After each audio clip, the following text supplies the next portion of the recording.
Hi everyone, and welcome to tonight's roundtable on the role of responsible business conduct in natural resource management, the case of sustaining peace in Liberia. In this session, we will talk about the role that business play and can play in environmental peace building. Business operations often have far-reaching impacts on the environment, human rights, and communities.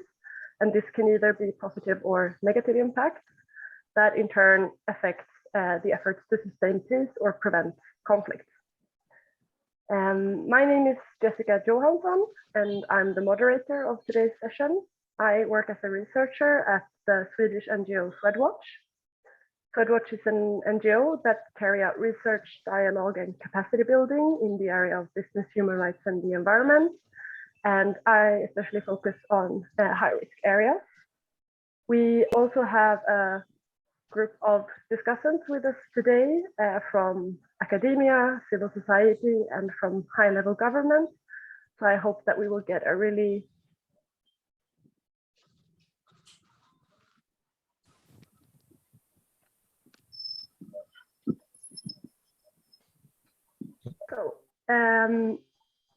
today's discussion will be carried out in a roundtable format between 4 different discussants, and there will also be a chance of a Q&A session towards the end of the event. And everyone can post their questions in the chat throughout the session, and we'll bring them up at the end of the roundtable setting. So with us today, we have the Ambassador for Sustainable Business, Cecilia Ekholm. We also have with us Radiatu Sharif Khanflaye, who is a policy specialist at the Natural Resource Women Platform in Liberia. With us from Liberia, we also have James Chilue, who is the director for the Platform for Dialogue and Peace. And last but not least, we also have Jeremy Mcmurlin, who is a senior lecturer at University of St. Andrews. So I'll just say that the focus of today's session is to really get a discussion going and to have an exchange of different experiences rather than focusing on long presentations or individual inputs. So in that spirit, each discussant can at any time raise their hand and break into the input of the other discussants. I will have a guided discussion where I pose questions to our different experts. But as I said, it's highly encouraged to also just foment a kind of interactive discussion throughout the session. We will kick off this event with a 3-minute short video that Swedwatch has produced together with a production studio called Media Mera here in Stockholm. This is a 3-minute animated video about the role of business in environmental peace building. And we tried to do this in order to showcase the nexus of business, environment, human rights, and peace building, and as a way of kind of get this message out to a wider audience than the expert sphere that are normally engaged in these topics. So after that film, we'll dive straight into the discussion. But first of all, let's have a look. How are natural resources, business operations, human rights, and conflict prevention connected? Business activities come with both opportunities and risks. They can contribute to development and peace-building efforts by boosting the economy, creating new sustainable jobs, and increasing social cohesion. However, companies can also adversely impact the environment by, for instance, deforestation, water pollution, or degradation of arable land. It can also affect people through loss of land, livelihoods, or forced displacement. Women are particularly affected in lack of equal access to natural resources, livelihoods, and decision-making. Additionally, local communities are often not properly consulted before a new investment project starts. These scenarios can worsen existing grievances and increase the risk of social conflict over land, water, or other scarce resources. They can result in violent protests or intra-community fighting between those who benefit from the business activities and those who are left behind. People who speak up or protest in connection to business activities often face serious threats and reprisals, and even risk getting killed. In addition to these reprisals, women, environmental and human rights defenders also experience sexual and gender-based violence, harassment and discrimination when raising their voices. To avoid this, companies and investors should conduct heightened due diligence, thoroughly assessing the local context, environmental, human rights and gender impacts, as well as social conflict risks. They should then act to prevent, mitigate or remedy negative impacts. Governments should enact mandatory human rights due diligence based on these principles. When companies, investors and governments are conflict sensitive, promote rights and responsible management of natural resources, it enables a sustainable business environment for all. This practice also facilitates inclusive societies and sustains peace.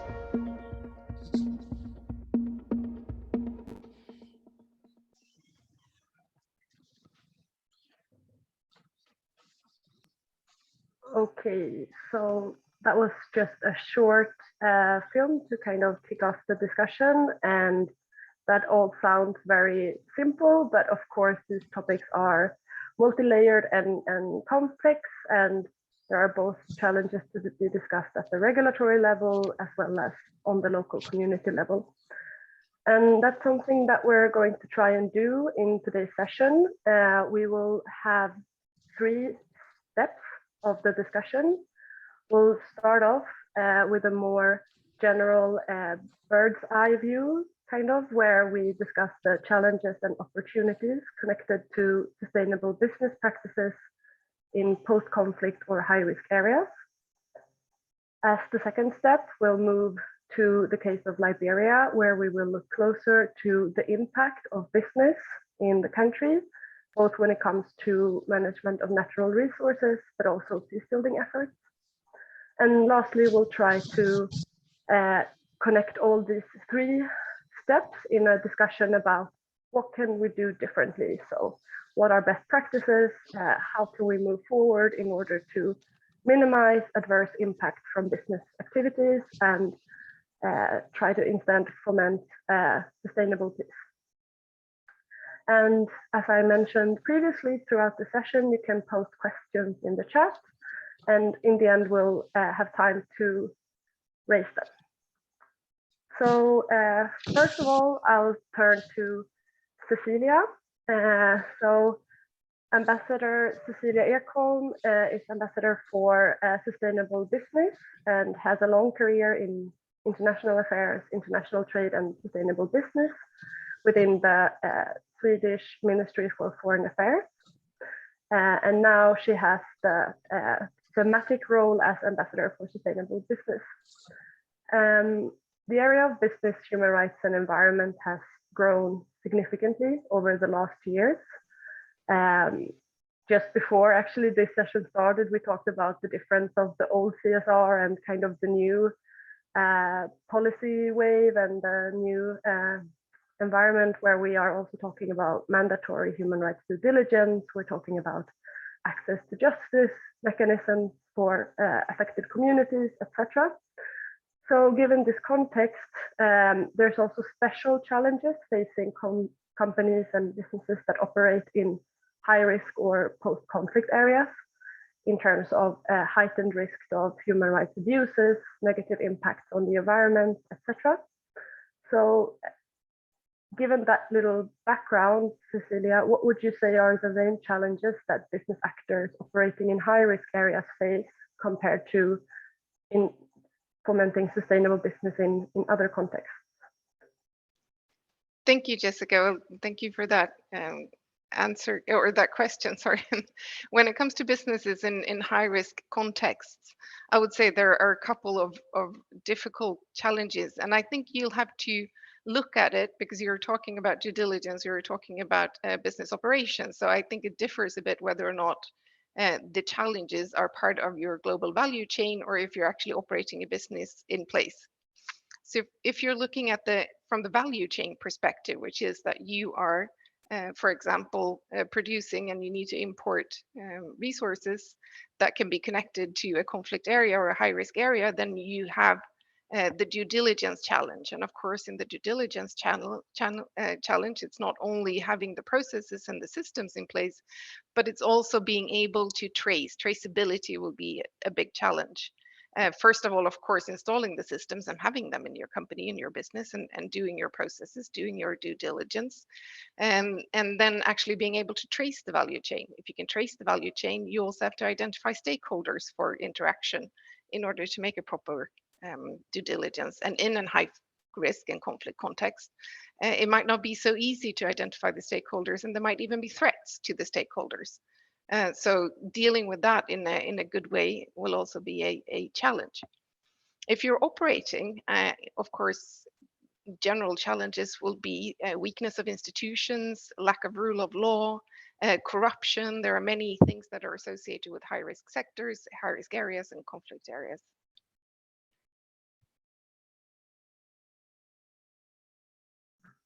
I can't hear you, Jessica.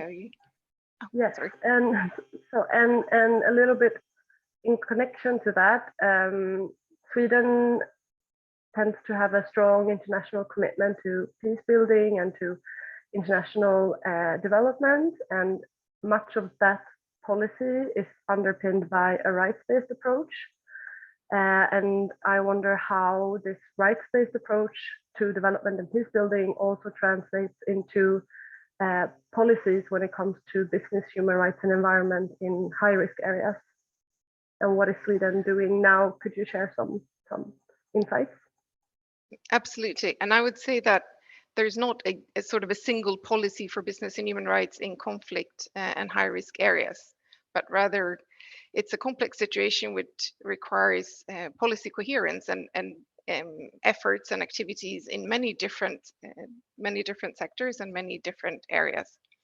So firstly, I would say we are basing, or Sweden is basing its work on business and human rights on the international instruments, which are from 2011, the UN Guiding Principles on Business and Human Rights, as well as the OECD Guidelines on Multinational Companies or Multinational Enterprises. And those are inherently rights-based, because the human rights, the universal human rights, are in the very center of those instruments. So, for example, Sweden adopted, as the 6th country in the world, a national action plan on business and human rights. And that has then been followed up with an evaluation that was made in 2018. And the findings of that was then translated into what we call the Platform for International Sustainable Business that was adopted in 2019. All of these documents are available on the government's website in English, should anyone be interested. And what was one of the suggestions at the time when it came to Sweden was the question of national legislation when it comes to business and human rights. And right now, what we're looking for, and hopefully imminently within a couple of weeks, we're looking at an upcoming EU legislation on mandatory due diligence for human rights and the environment, which of course sort of touches to many of the topics here today. And we think that a due diligence legislation, which properly formulated, can be extremely effective to push businesses to work harder on due diligence.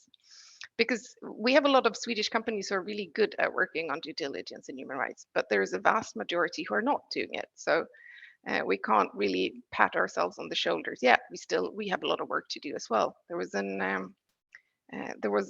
analysis that was made by a platform on sustainable business, not the government, in December, which showed that among the 80 largest companies in the Swedish stock exchange, about 15% were doing systematic due diligence for human rights. But the good news was that 90% had human rights in their code of conduct, and 71% of them was followed up grievances and complaints in the code of conduct when it comes to human rights related complaints. So there is a will, but I think we still have a bit to go to get companies to work more systematically when it comes to due diligence for human rights and the environment. Thank you. So I think for now, we'll already move to the case of Liberia, and then we'll get back to some of the regulations and policy challenges in the last step as well, where we discuss more best practices and how we could better move forward in terms of fomenting sustainable business practices. So thank you, Cecilia. And from Liberia, we have both Radiatu and James Gilroy with us today. I'll first turn to James Gilroy, who is the director of the Platform for Dialogue and Peace, which is a Liberian NGO involved in peace building and participatory action research initiatives. He has also served as a program coordinator beforehand at Interpeace, and he has more than 15 years of experience in implementing different peace building programs.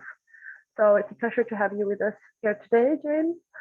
And I would just like to ask you first, could you give us some historical background to the role of business and natural resources in the case of Liberia? Liberia has a long history of conflict previously, but are now in a situation of peace building, and natural resources have played a large role in this. So I wonder if you could provide us with some contextual knowledge.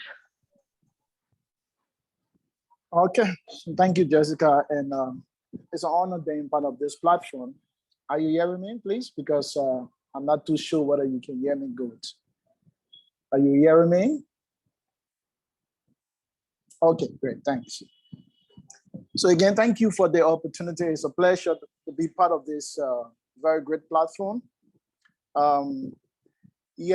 First of all, like you said, historical background. Liberia is a very small West African country. I don't need to go through the geographical location, but what is important is to emphasize that Liberia is endowed with so many natural resources. Depending on which statistics you consult, it's between 5.2 million to 4.8 million population.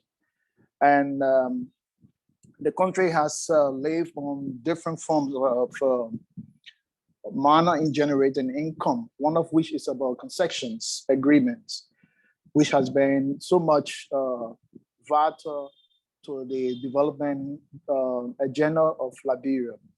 But historically, one of the, a lot of people consider that to be the worst or the bad concession in human history has been what we call the Firestone Conception.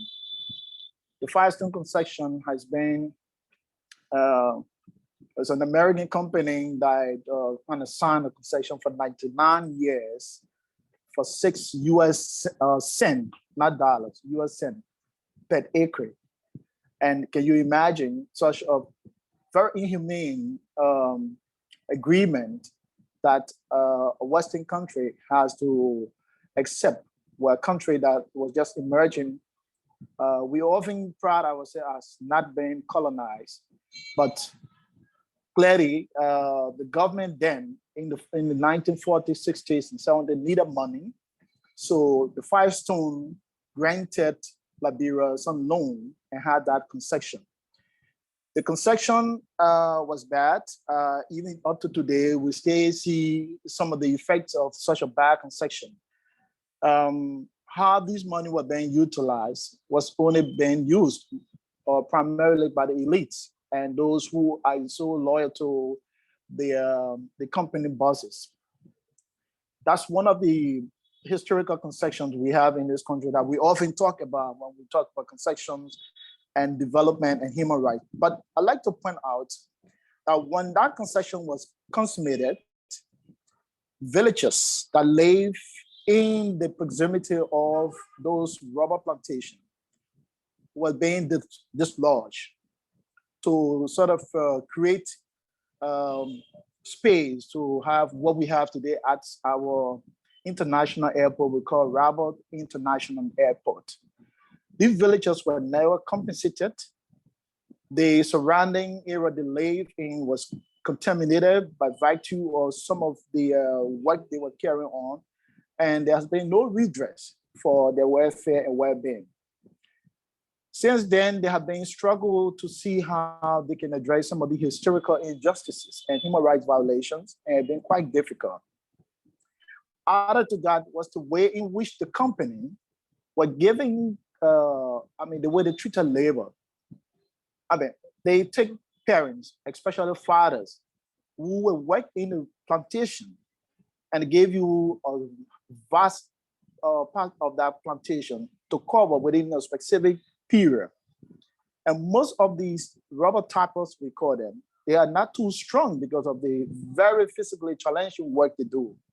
So they will eventually have to take their household, especially the boys' children, and whereas the women will have to sort of transport these rubber to the nearest port in order for the livelihood of the household to be achieved for that day. And that was done for a very long time. And even up to today, they are still utilizing similar process.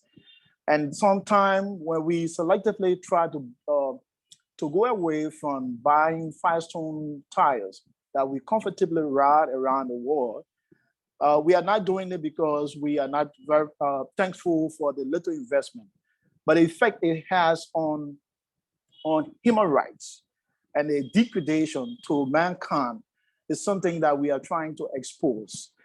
The other part is about how natural resources and concessions have been misused to fuel conflict and war. And I think this speaks to the issue of peace building. We see that, and I agree with one of the major arguments in the Swedwatch publication that really succinctly articulated the issue when they say responsible business practices have the potential to play a vital role in sustaining peace by providing a platform for dialogue and cooperation, while simultaneously facilitating economic recovery and sustainable livelihood in post-conflict society. Liberia fits this categorization strongly. And this is why most time we see policymakers are trying to promote an enabling and responsible business atmosphere that will allow people who come to invest to take cognizance of some of these challenges and complexity the post-war conflict is going through. But during the crisis itself, we know that the rich resources were being used to fuel war. Belligerent forces were using, for instance, the logs, selling it to European companies, to Malaysian companies, to neighboring companies like Cote d'Ivoire, just to be able to perpetrate the violence and war without understanding the effect it was having. And because that was something of generating income, when we have our first post-war president, who was a lady president, Madam Ellen Johnson Sirleaf, she made tremendous effort to try to change the paradigm by coming in with some reform in the way the system were being utilized. Hence, the whole concept of the PUP, what we call the private use of permits.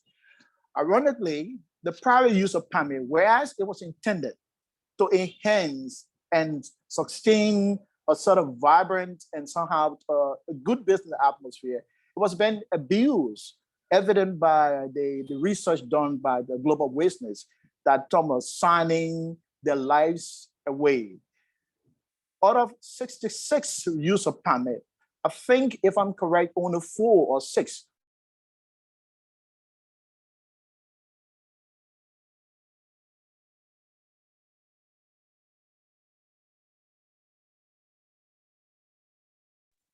James, can you still hear us? Okay, I think that the internet might have frozen. James, can you hear us?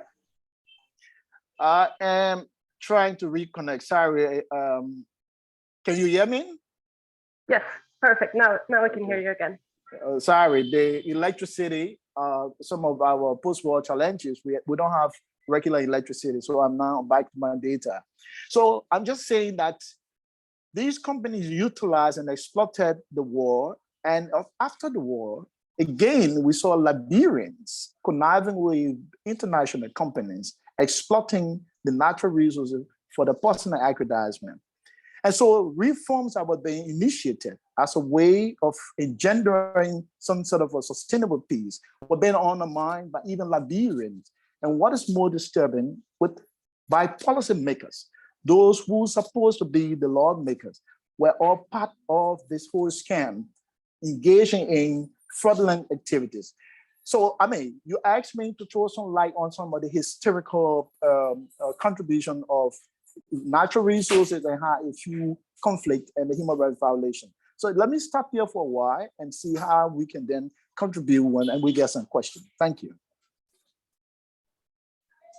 Thanks a lot, James, for highlighting both the historical part with the diamond and logging trade that was part of fueling the conflict, but also the private use of permits and other business activities that have had adverse effects. I also think it was really interesting that you pointed out that if conducted responsibly, business have the opportunity to actually be also actors of peace and development. So we'll get back to that later in the last part of the discussion. Thanks a lot. I'm going to turn to Radiatu now. So Radiatu Sheriff Kantai is a policy advisor at the Natural Resource Women Platform in Liberia. She also works with the NGO Green Advocates International and as an expert on gender topics, human rights, and natural resource management. And you work a lot closely with local communities that are also located in the areas where you have some large-scale investment projects and business operations. So in your experience and in the work that you carry out, how could you describe the impact from businesses on natural resource management and efforts to sustain peace in Liberia?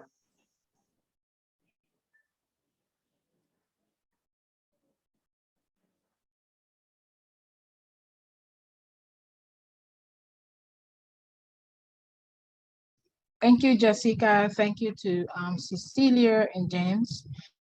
To respond to the question about the impact of business operations in Liberia, especially focusing on land rights, access to land, water, and other natural resources, I can clearly say that the scenario is really difficult because of we are speaking in terms of peace building. So if people find resources that they rely on are no longer available, they really have no future in areas that they could have livelihood or their homelands. So for example, they wake up in the morning and they find that those farmlands that they depend on are all gone because it's being added to concessions in these communities. And then they find the available community water source, probably maybe the only water source that is good for drinking, for cooking, and that of washing, as well as collecting protein sources. It's completely polluted only because of the operations of this company.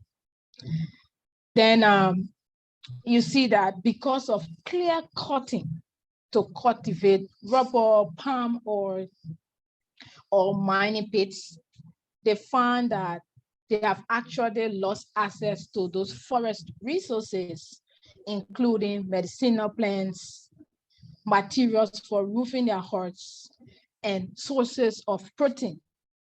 So you will see that this is a really peculiar case. So normally at times, our lead campaigner, Anthony Afrelahab-Braniel, will normally say, with such a loss, how can you ask such a community to have dreams about the kind of future if anything they depend on is gone just like that? So when he said those things, normally at times, these are questions that we need to answer for ourselves, or stakeholders need to answered. So moving back to 2014, we have witnessed like an alarming rate of redundancy of people employed with almost all of the construction companies we have in Liberia, that even the employment that was promised as a key business case for investment in our country is not sustainable at all. So people are left very angry by such a development, as they have lost all of their ancestral land and livelihood sources and find themselves helpless and powerless to do anything about it. So as a result, we are already seeing some of the reactions. We have witnessed resource-based violence sweeping almost across all the major concessions in Liberia, from Sam Darby, which is now the Mano, to Golden Verolium, to the ArcelorMittal, to Oreos Mining, which is now Beer Mountain. And then we have properties that are worth millions of dollars have been damaged, including the arrest, the detention, the trial and sentences of many community members. For example, the violence at the ArcelorMittal saw community members arrested, tried, and sentenced. Several other community leaders were also arrested and detained following the 2015 violence at the Golden Verolium company.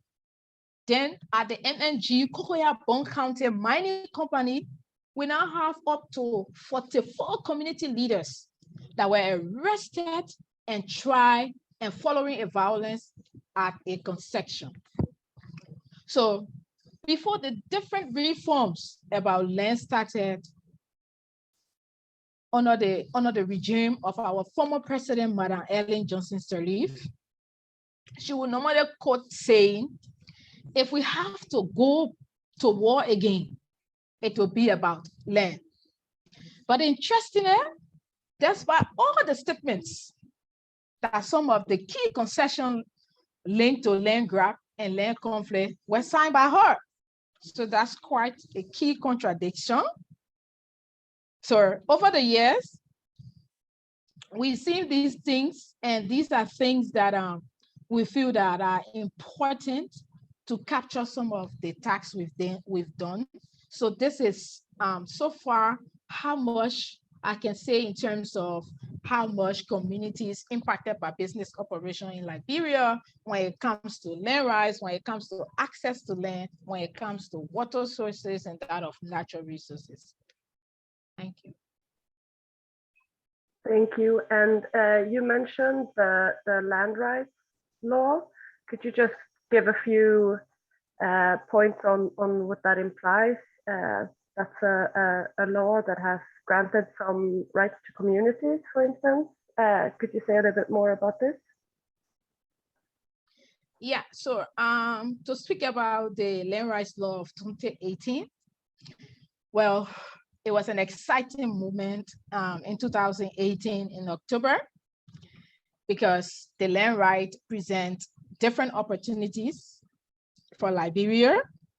And for example, those we work with are actually customary communities. So customary land rights are at like parallel with the statutory land rights that is in the land rights law.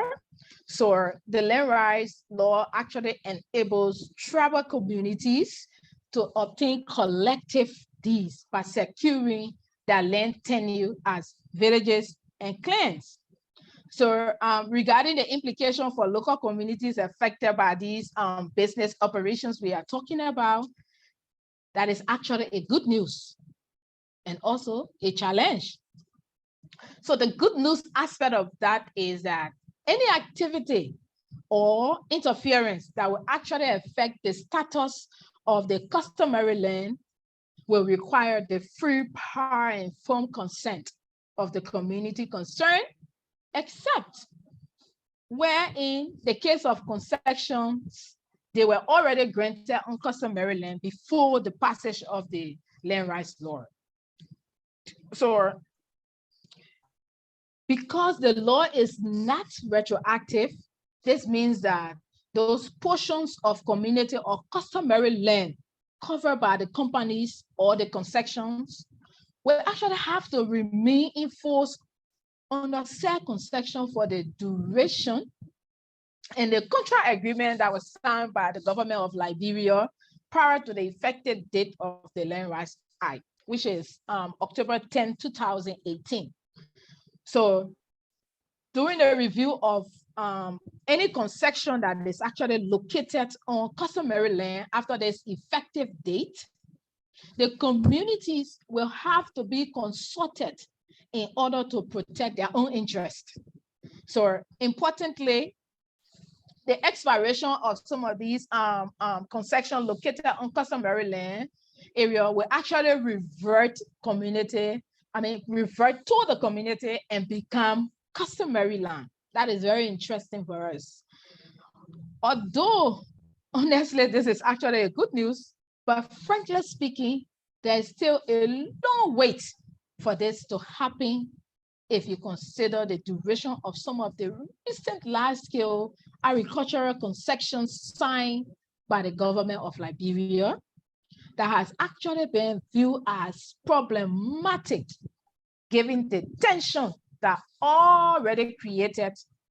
For example, if you go to the Golden Verolium Agreement that was signed in 2010, it was signed for a period of 65 years. So unless otherwise extended over like a period of time, but that 65 years actually covered like 220,000 hectares.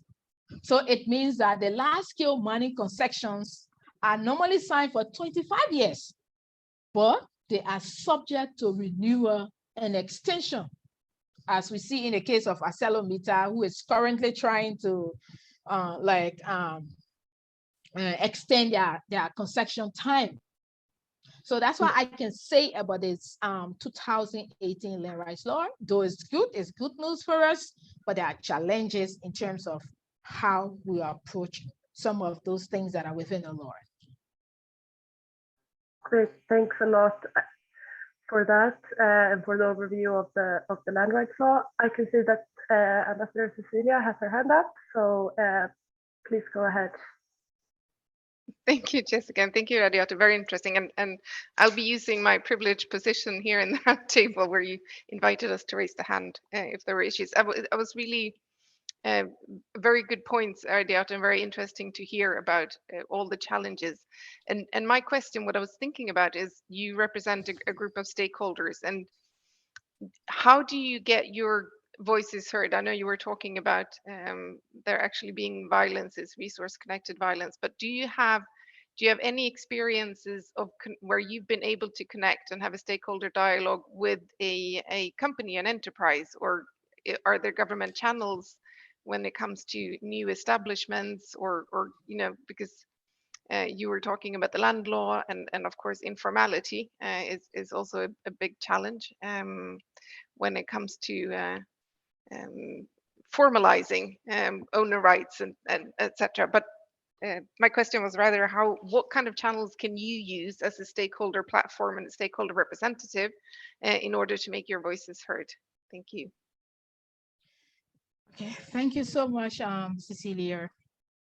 We've used many channels. So for example, we've used government agencies in relation to concessions. So we've worked with the Environmental Protection Agency in all of our work. We work with the Bureau of Concession in all of our work. We have worked with the Forestry Authority in all of our work. And like we've engaged government at all levels of the work we do, because we feel that they have that power and they are in the kind of position where change could be made with them. So we've brought communities, company, and the government on a table to have dialogues. So for example, Sam Dabin, that is now Mano, we have had series of interactions with government, with the company and the community sitting at the table where they could fight as much as possible to resolve the problems they have. So at GVL, the Golden Volume, we also have series of dialogues that are documented online, that are documented through some of the reports we've published. So we have not just worked outside of the box of just sticking to our own kind of specific space, but we've involved these institutions to ensure that what we want to see as a change can actually happen with their involvement into whatever we've done. So our work has actually gone across Liberia, especially when it comes to the different conception area, because we were one of the organizations that actually saw the massive land grab that started happening in Liberia. Like many other NGOs did not really see that, but like we're the ones who actually picked up that and started running with it. We've made some significant push, like for example, in the Sam Dabi area, where it's now called Mano, we were able to organize the communities and made some proposal in connection with the communities where they requested that there could be an endowment fund established so that communities will receive certain amount of money in those accounts that they could try to use those monies to better their lives and try to help to enforce some of the issues that they had on ground. That happened. Currently, communities are benefiting from such an initiative that were created by us, and so many others, Cecilia. So like we have not just been in our smaller space, and we've also engaged international NGOs. So for example, like Swedwatch that is on the call today, we've engaged them with our work when it comes to Firestone. We've engaged Accountability Council that is in the US. We've engaged many other international NGOs. So for example, it's difficult to do the work around these concessions where you cannot engage other international partners that have some key information about these companies, because those information will actually help to strengthen the kind of work you want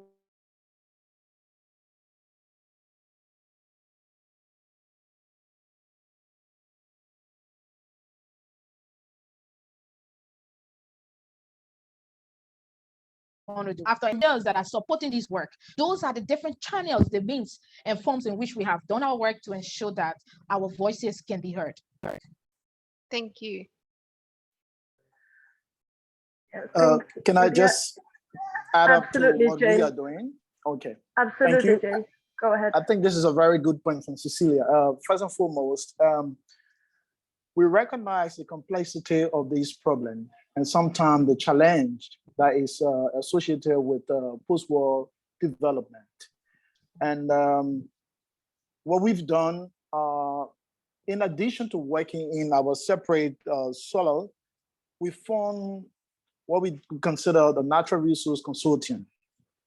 And I think with this kind of collective engagement, we tend to see bigger impact.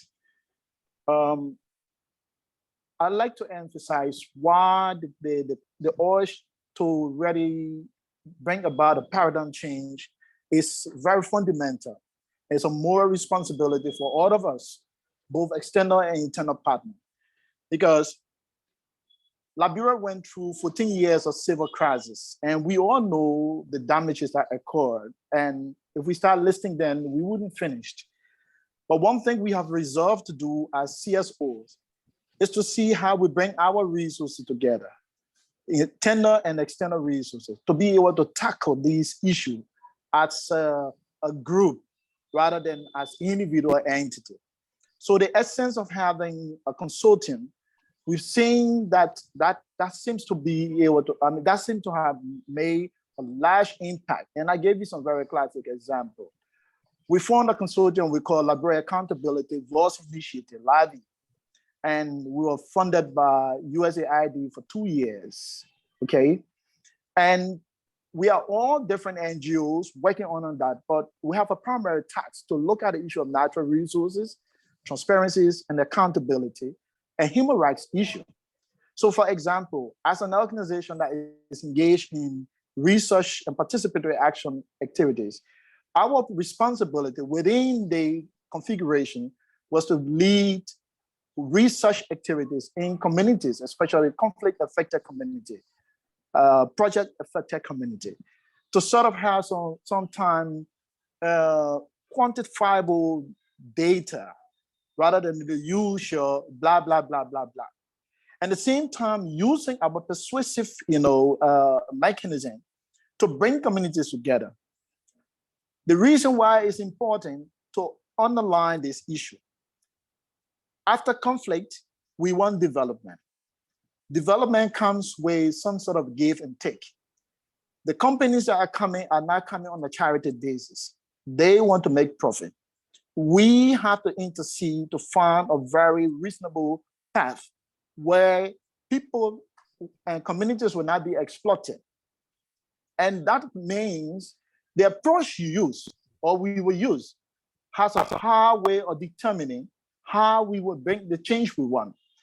When the public use of permit were being abused and global wasteness research exposed the number of abuses, we then raise this issue at a national level and sometimes within our own institution.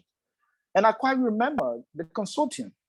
We released a publication on the government effort to address some of the pertinent issue around resources. Then Liberia had something like oil. Rather than having experts and communities and relevant stakeholders to discuss and decide on how the oil sector will be engaged, were predominantly led by the lawmakers, most of whom don't have any understanding about the oil sector. So rather than coming on with just the usual accusation and uprightly condemning, we looked at their approaches and we came up clearly identifying what are some of the strengths in terms of what they said and what are some of the weaknesses in terms of how they're approaching it and how they could benefit from some of the expertise that we as civil society bring. And we were inspired by President Ellen Johnson Sirleaf, who was very, very unapologetic to admit that her government never had any expertise. So we felt it was a good opportunity for civil society to work around as consortium to fill the gap, because that is what she said as an excuse for the blatant abuses that were then taking place within the resource sector. So because of that admission by the president, we have an entry, and I can tell you that entry was well received. But imagine if we had just been antagonistic. Imagine if we had just gone there to condemn. Imagine if we were not cognizant of the complexity and sometimes the challenges associated with communities wanting to have investment, communities wanting to have clinics, communities wanting to have hospital and all basic social services. And the weak state that is so centralized, as we know, is unable to respond to the needs. And at the same time, not trying to be pragmatic, we will not be contributing to the kind of peace we want. And we're doing all this because we recognize what is said by one of the most respected world economists, Paul Coolio, that said that countries that emerge from war has a high propensity of slipping back, hence the whole concept of the conflict trap. And we didn't want to see our country gravitate into the conflict trap. So we felt we had to approach some of these things in the most pragmatic manner and engage government, engage concessionaire, and engage community in a way that brings some level of understanding, but not to be able to make it appear as if the community can survive without the intervention of companies. So these are just some of the approaches we use, and they are all on the internet. We can always share this kind of information. Thank you. Back to you, Jessica. Great. Thanks a lot, James, and thanks for posing the question, Cecilia, and also answering Radiatu.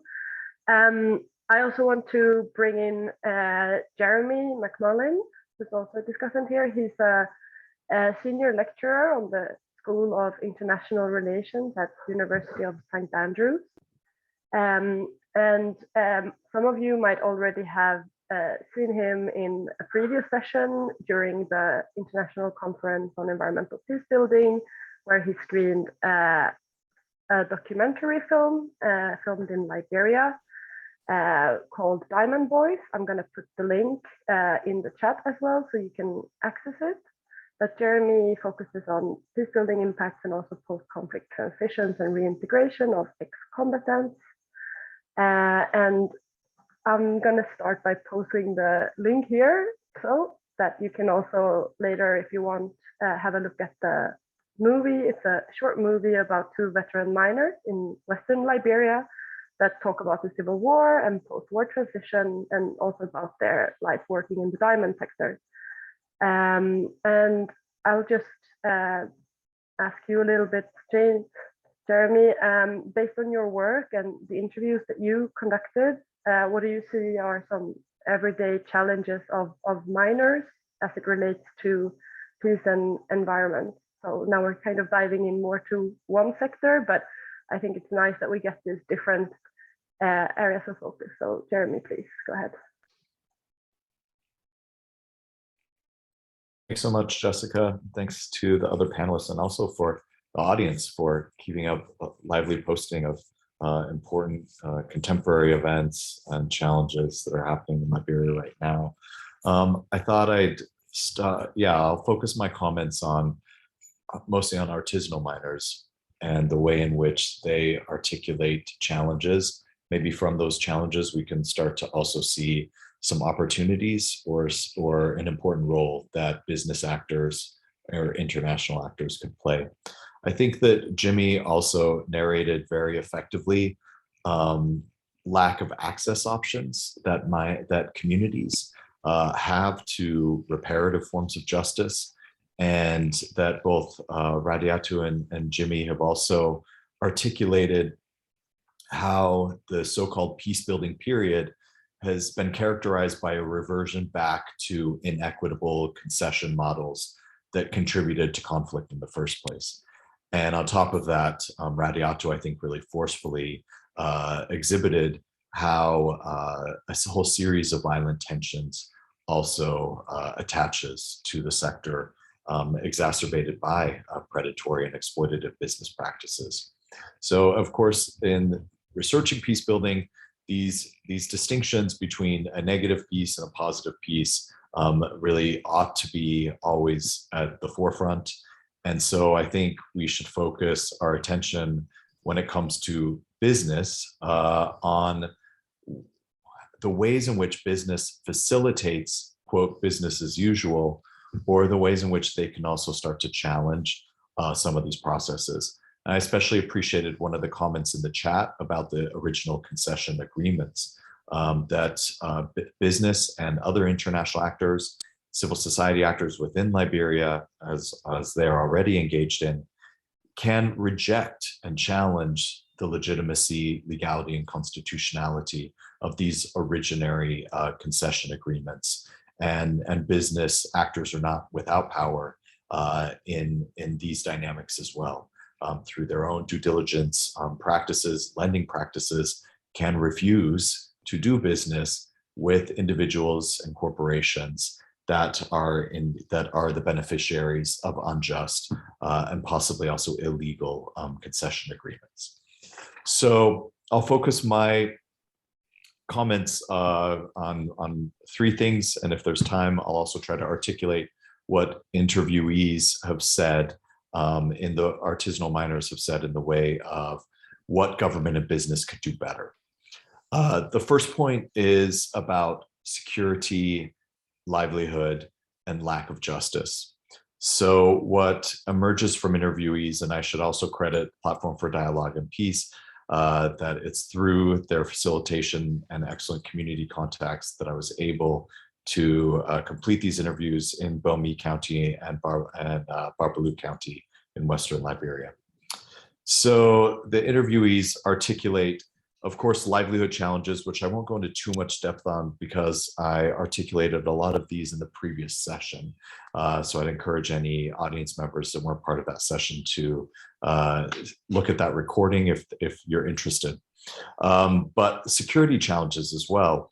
So that come in two forms, either a wholesale lack of security in mining areas where artisanal miners feel that they're without recourse because from everything from theft to squatters who take over claims or illegally mine claims, but also security problems encountered when security institutions are present, where security institutions or agents of the Ministry of Lands and Mines might privilege larger scale corporations or smaller business outfits from outside of Liberia, from Ghana or Sierra Leone, in accepting payments from those individuals and prioritizing their interests over the interests of communities who are resident on the lands or from artisanal miners. The second issue, which maybe is also an argument for that hopefully has some resonance for this panel, is that we ought not to look at, and this comes from artisanal miners as well, we ought not to look at commercial mining at the expense of artisanal mining, but about how business, how government and the civil society sector can conceptualize commercial mining alongside and in cooperation with artisanal mining that doesn't disadvantage, exploit, or threaten artisanal miners. And here artisanal miners articulate a wholesale lack of access to capital to be able to mine their claims, which of course creates big incentives for informality, or incentives that are also environmentally disruptive and dangerous and polluting. So because they don't have access to capital, they need to accept the predatory offers of individuals or small companies that do have the equipment and the capital to mine small claims. And so without any sort of business presence in communities to lend money for access to pay equipment costs and to pay licensing costs, then claims go unused and miners continue to pay already very expensive licensing fees in order to just keep land that they can't do anything with. They're also looking for, that part of that trade-off between commercial and artisanal mining, therefore, is also about access to justice and security for some of the same reasons. Someone else in the comments, who I think was also present a couple of days ago at our session, asked about pollution and environmental impacts. And these, of course, are also recognized by artisanal miners, but who represent that, again, they face a series of double binds, that they feel compelled to hire Ghanaian miners who are able to bring in equipment, but then who pollute the waters from which they drink and fish. Or even if they use chemicals that are approved for dredging in terms of the prospecting of mining claims, then they still face fines from the government and observe ministry officials or police officials accepting payments from outfits that are polluting more to look the other way, but punishing miners even if they're using chemicals that are authorized. There have been a couple of very high profile pollution cases. And here's where we maybe start to move into the really interesting discussion that Cecilia posed about possible solutions and cooperative ventures between communities, civil society, and outside business and other actors. And that was the case of the BMMC dumping arsenic and cyanide into the river in Kinjor community and affecting the drinking water and fishing for over 10,000 residents. But what's also important about this particular case is how an NGO in the US has also assisted in having community members force mediation through possibly a novel course of action, where they targeted development finance institutions or DFIs to hold their investment partners responsible for the pollution. So the ways in which, but it's also a big ask for communities to have to chase this up. So I think Jimmy and Radiatu both articulated how civil society is playing an important role in educating communities about their rights under the land law, as Radiatu indicated, recourse through the DFIs in this latter case where this pollution situation is concerned, and also a number of NGOs that are helping communities to document abuses and failures of companies to live up to resettlement plans and other promises that they've made. So that's maybe one area that we could take forward in terms of potential. I'll possibly leave it there and return to what artisanal miners say government business could do for later on in the chat. Perfect. Thanks a lot for giving a more view to the mining sector. And I'm gonna try to both transition into a little bit of the potentials and opportunities around more responsible business activities, while also addressing some of the questions that are coming in the chat. Thank you everyone for posing a lot of questions, links. I can say it's a really active chat, so that's really, really nice. And I'll just take one of the questions from the chat, which also relates, I think, both to challenges and opportunities.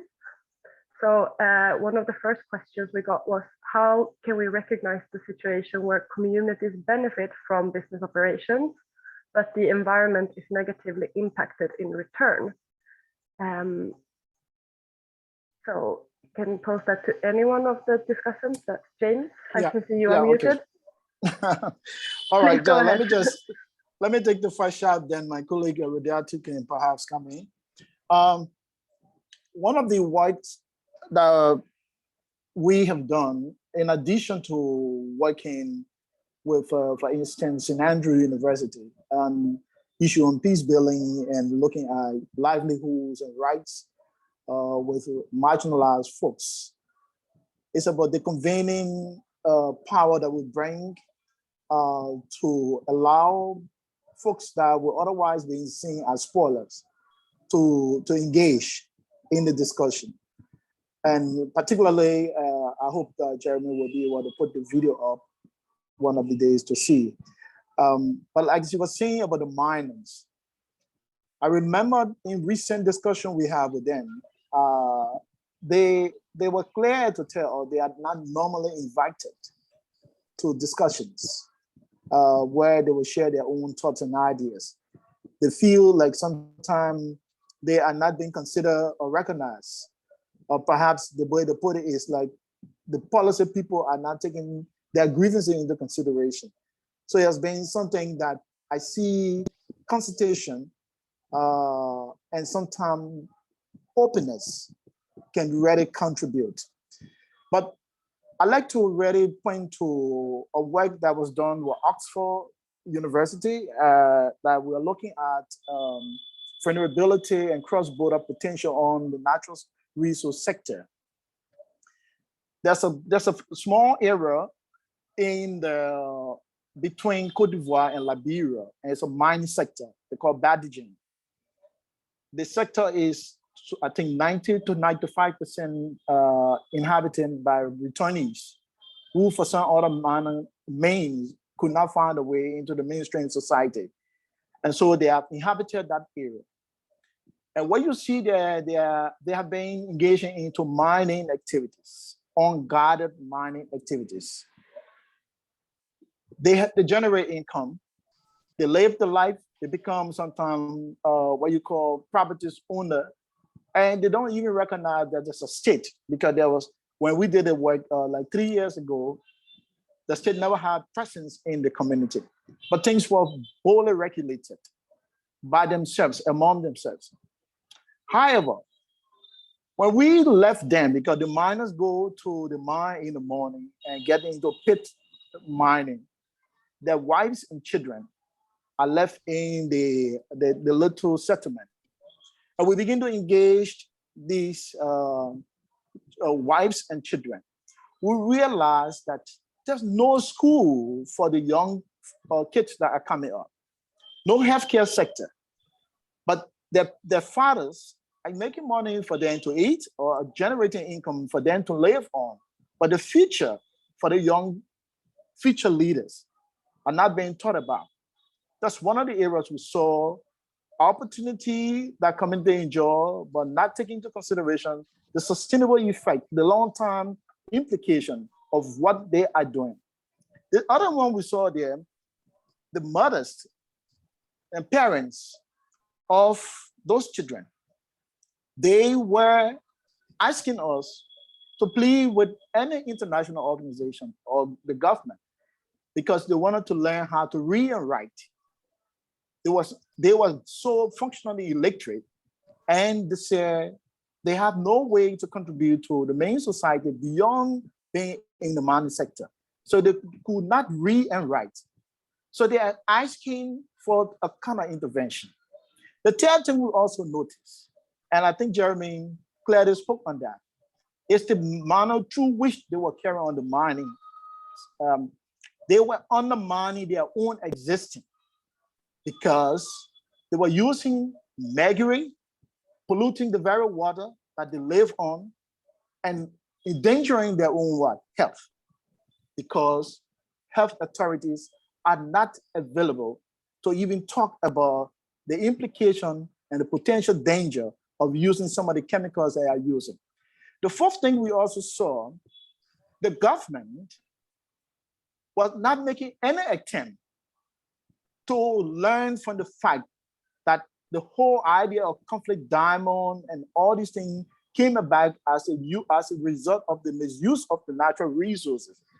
Think less about a bordering community, that we have all kinds of regional actors who just live along the porous border that can hack in and cause any kind of a damage, and we'll go right back to conflict.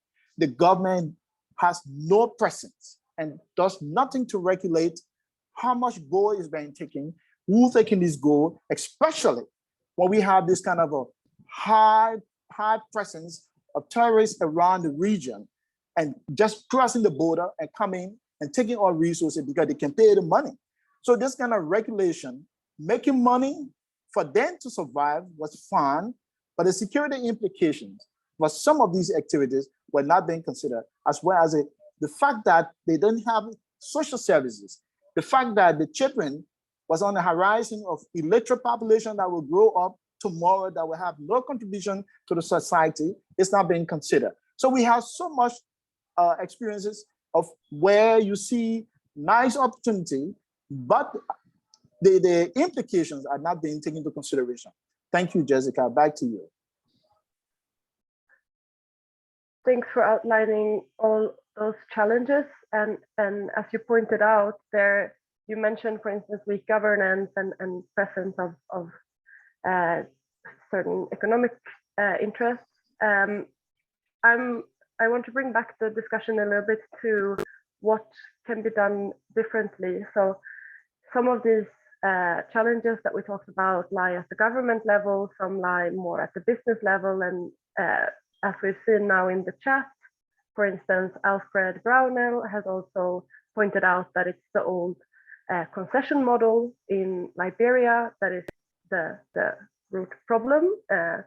So I'm just wondering, we have these all different challenges and problems, but what could be some policy recommendations or best practices in order to move forward? Radiatu, do you have any thoughts on this? Yeah, so in terms of some policy recommendations and what we could do in terms of these challenges we have put out.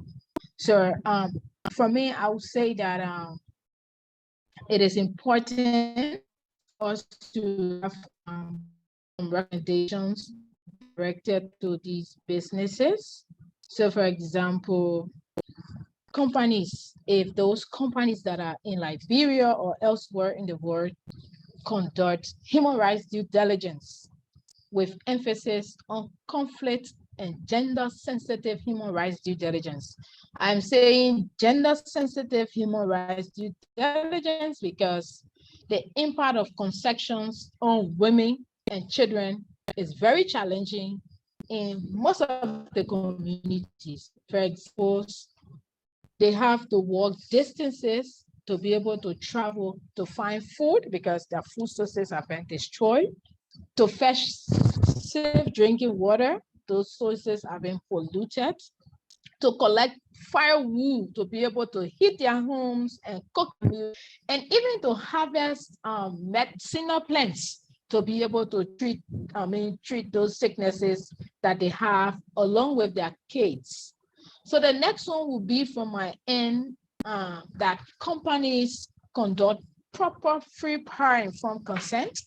You will see that currently companies are on a community, like communicating the positive impact of their investment, such as the job creation, the healthcare, education, the roads, but they are not communicating the negative impact or externalities, such as the loss of farmland that will incur, the livelihood that will be lost, the water scarcity that will happen, the displacement of residents, the loss of access to forest resources, which these rural communities have a life, like they depend on for their livelihood.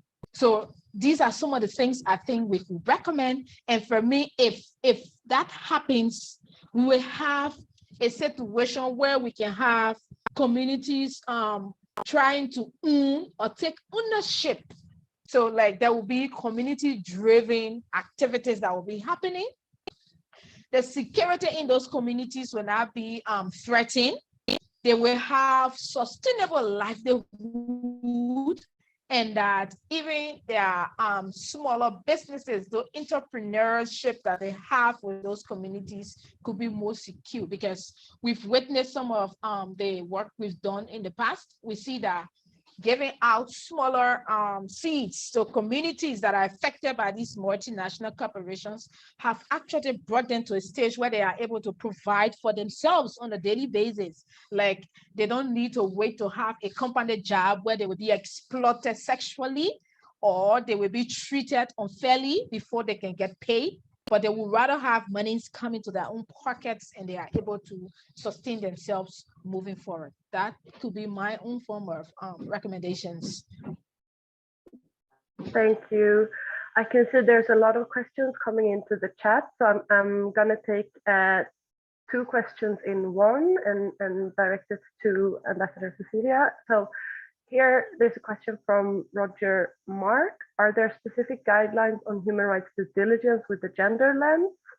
And in relation to that, Caroline Krukov has also asked, do we need stronger international guidelines, such as making the UN guiding principles mandatory or mandatory conflict sensitivity in human rights due diligence? What's your take on this question? Well, thank you so much. Well, are there specific guidelines on human rights due diligence with a gender lens? Probably. Not that I have any to recommend. I would say to recommend, I would look at the OECD due diligence guidance, which also has a part which is a very practical and accessible document. You can also go in, the OECD recently did an RBC e-learning course, which is really good when it comes to explaining how due diligence works. So I think the OECD is really doing good work on giving instruments and tools for performing and understanding due diligence. So that would be my recommended. When it comes to stronger international guidelines, I think one of the big challenges that we have today is that there are not enough countries who are working with this issue. So it's important that we expand the scope of countries who are actually doing national action plans on business and human rights, for example. Because right now it's and it's not going to be easier. COVID is posing a lot of challenges. We're going into a post-COVID world where We have a lot more, we have a larger division between rich and poor. Resources, economic development will again be a very high priority with all the risks that comes with it. If you need desperately to fight poverty within your country. So I think that is something that we really need to keep in mind. I think on the positive side, the focus right now and the demand from customers and investors for companies to work more sustainably and respect human rights and the environment is making business looking more at how they do business and what they do, what kind of business they do, and how they impact the human rights and the environment. So if you would allow me, Jessica, to give my 5 cents on the best practices and possible solutions forwards as well, since I'm here, I would say that, and I think this has been clearly illustrated today, and thank you so much for all roundtable discussions for contributing, but I think collaborative effort is definitely the theme, because these challenges are extremely complex and it needs collaborative efforts from government, civil society, stakeholders, business, investors. We all need to pitch in and work harder together. Stakeholder involvement, obviously extremely important, and Radiatu, you already said that. Do your due diligence, your human rights and environment due diligence. It's going to be really important, and communicate it, transparency. I also think it's really important to communicate your values and to be very clear that as a business, you do not stand for human rights and environmental abuses. Thank you. Thank you for that. I can see here as well that we have some comments in the chat with relevant international guidelines and due diligence as it relates to gender. So you have also some answers there, and thank you, Celia, for providing those inputs on the opportunities and kind of recommendations forward. Let's stick with that a little bit, and then we have about 10 minutes remaining, but I want to give both James and Jeremy the opportunity to also outline their thoughts on what we should do moving forward, what are necessary steps from government, businesses in order to foment more sustainable business practices and that hinder conflict. And then we take the last minutes for some of the remaining questions. So we can go with Jeremy first. What do you see as opportunities moving forward and when it comes to business practices?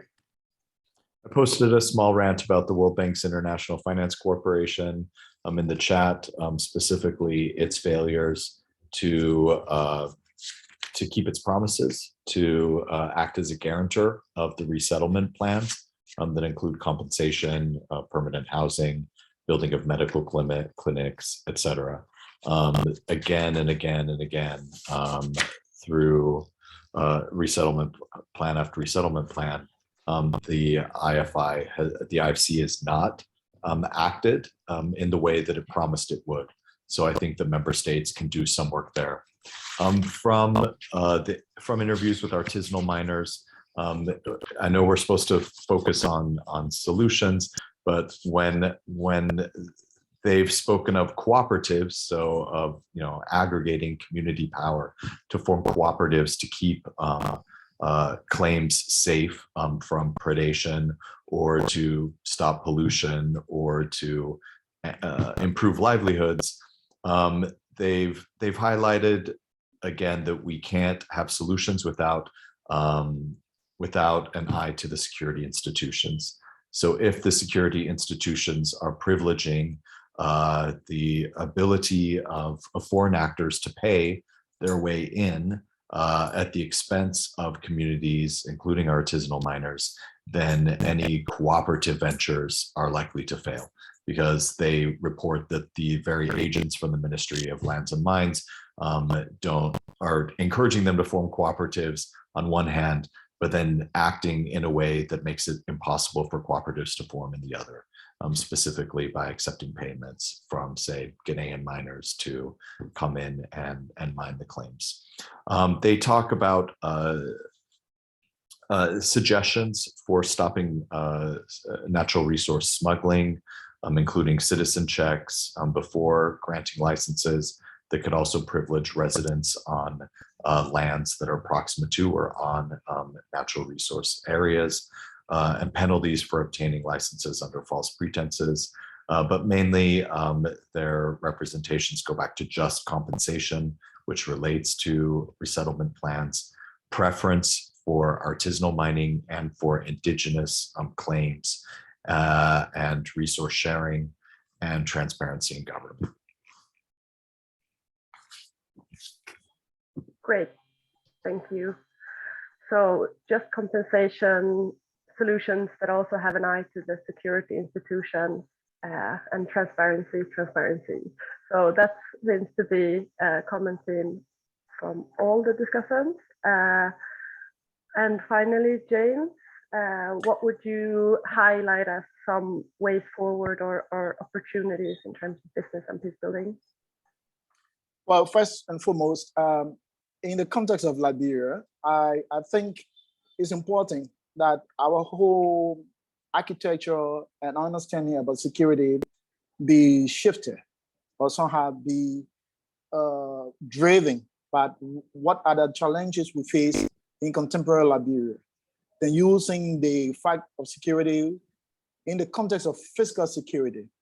We've seen that having the police, the immigration, all those elements of law enforcement as security really doesn't show and address some of the pertinent peace building issue. Rather, there's a need to start understanding security from a human security perspective. So this is one of the areas I think we had to make some emphasis.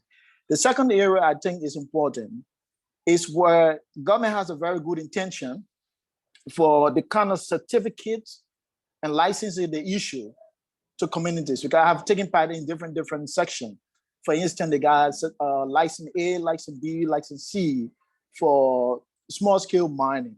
And the whole rationale behind these, according to what the experts say at this section, are to enable rural community dwellers to remain in the rural area and earn money for themselves.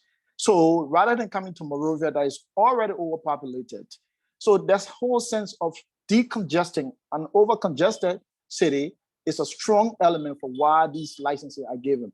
However, the lack of periodic review of the licenses and see how they are utilizing it. Some of them are selling the licenses to foreign miners who are coming in with dredge and big industrialized mining instruments, making it very difficult to control how are they moving and what effect it's having on the environment and peace is something that I think needs to be taken into consideration.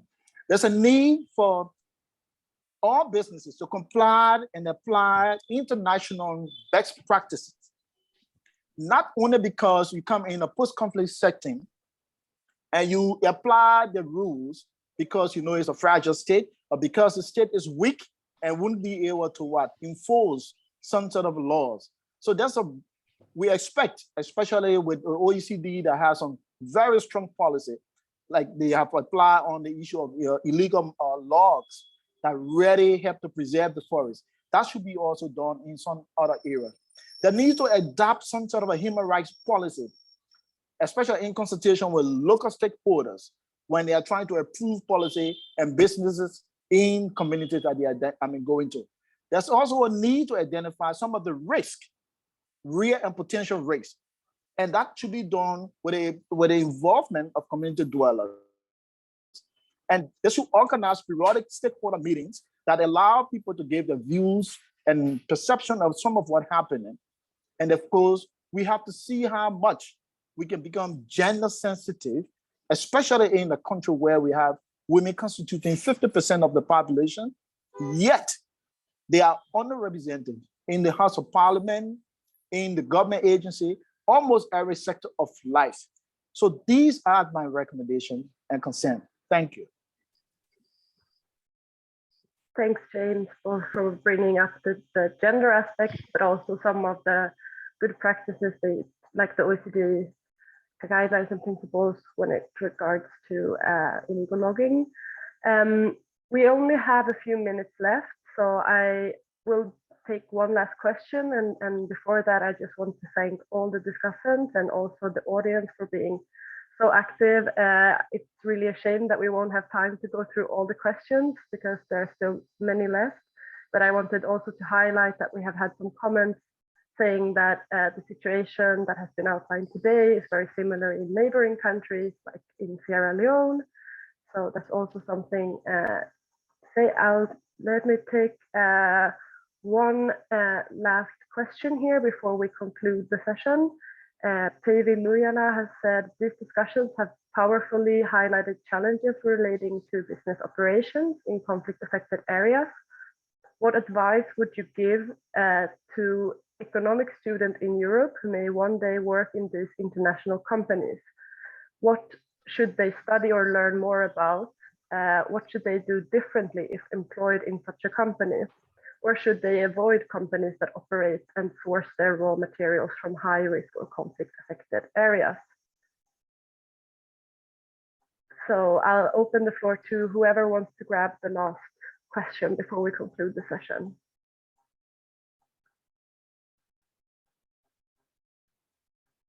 Radiatu, maybe? No, or Cecilia, I saw you unmuting. Yeah, I was unmuting. I said that's a really difficult question. You know, should you avoid companies who are not behaving, or should you try to change? I think that's more of a philosophical question. But I think if you want to work with these issues, there is a great future because the demand and the regulation of human rights and environmental due diligence and other sustainability regulations will make companies work with this in a much more systematic way, and there will definitely need to have competent co-workers.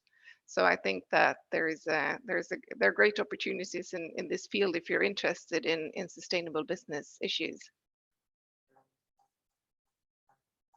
Okay. Yes, yes, I think those students studying economics from Europe or whatever that aspiring to come to underdeveloped country like ours and other areas, I think they should spend some time trying to see how to promote the idea of private sector activities, but specifically private sector activity that have development relevance. And I'm talking about relevant in the sense that the investment aspect will enhance employment. And there should be way for whichever development to combat inequality. And of course, also, these kind of investments should stimulate a culture of inclusivity rather than the sort of system we have where the elite capture the state, capture the resources, and external partner could be those prospective students come in and only consolidate the existing practices. So they should be able to help change the paradigm and see how we have sustainable growth through local innovation and empowerment of local people. Thank you. Perfect. Thanks for that. Maybe I'll ask the tech support. I can say that we are at the closing of the session, but I can also see we have a last question from Alfred. Do we have a few minutes to take a last question? I'm sorry, actually, it's not a question. I just was hoping to be able to contribute and respond to some of the questions that this asked about what the student needs to do. Basically, my reaction quickly is that, like I said in my comment in the chat, we have a problem with the concession model. That is an old, decadent, old model that has not delivered anywhere on Liberia.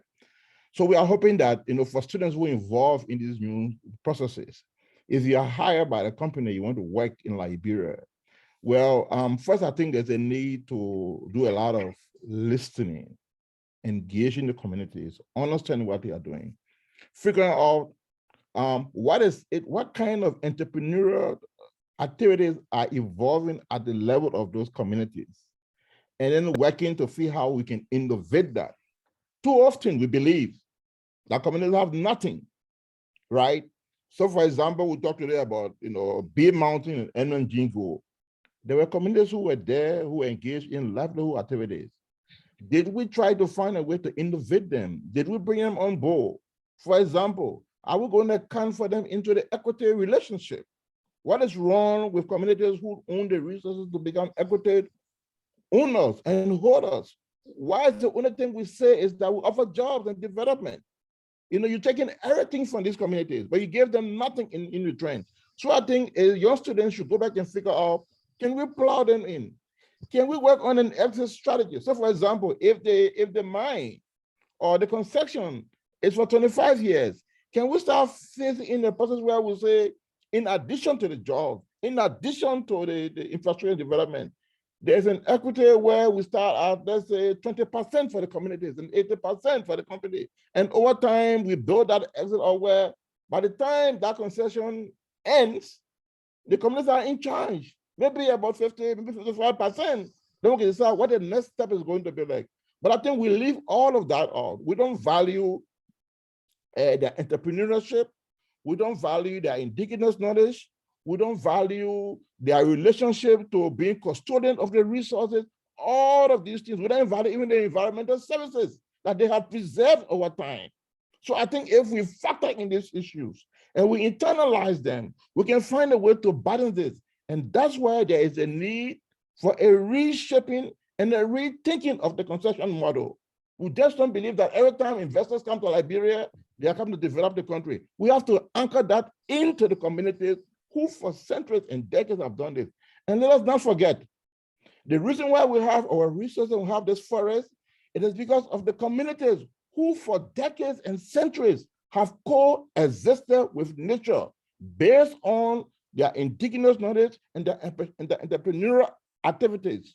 So we need to anchor that into investment. Otherwise than that, we're going to have the same situation where every year new set of investors come and we have the same problem over and over.